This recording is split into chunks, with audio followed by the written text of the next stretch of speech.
Chubbuko fadawalike imsiti dukeni jirenya naaf labsite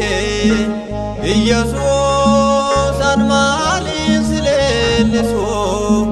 olmake jecha malitin ebso Kristos anmalin sileleso olmake jecha malitin ebso Chubbuko fadawalike imsiti dukeni jirenya naaf labsite Yesus anmalin sileleso olmake jecha malitin ebso Kristos anmalin sileleso olmake jecha malitin ebso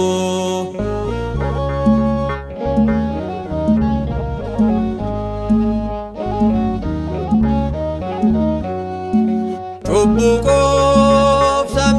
samira bute jalalan Maryam radalati naftate jirenya bara bara dukeni lubbun ko bokotera Chubbuko fadawalike imsite dukeni jirenya naaf labsite Yesus anmalin sileleso olmake jecha malitin ebso Kristos anmalin sileleso olmake jecha malitin ebso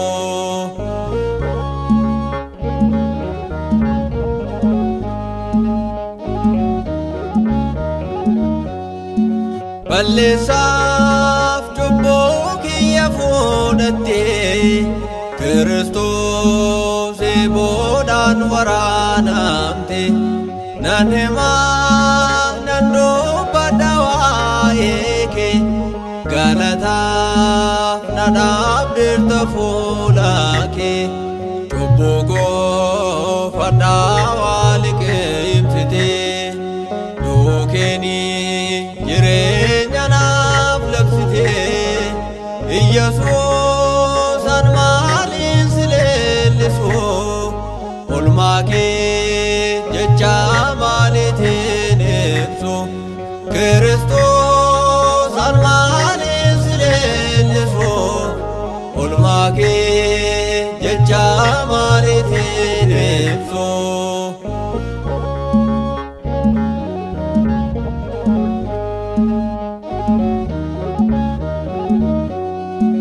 Dandese ba chubbuko baate fannoda karani kan baate addada jalalli ke umako iguke naaf korsite madako Chubbuko fadawalike imsite dukeni jirenya naaf labsite Yesus anmalin sileleso olmake jecha malitin ebso Kristos anmalin sileleso olmake jecha ibsu.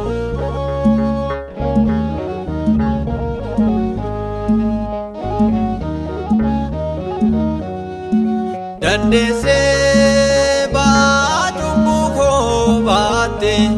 fannoodhaaf karaane yookaan baate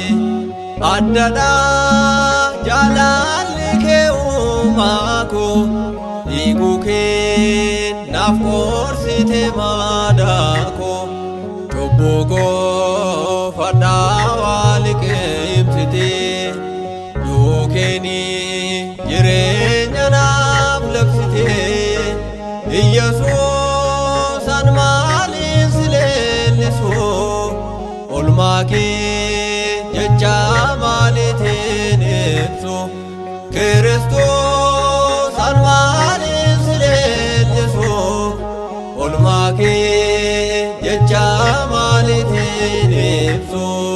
cubbuu koo fadhaa liqeemsite duukeeni jiree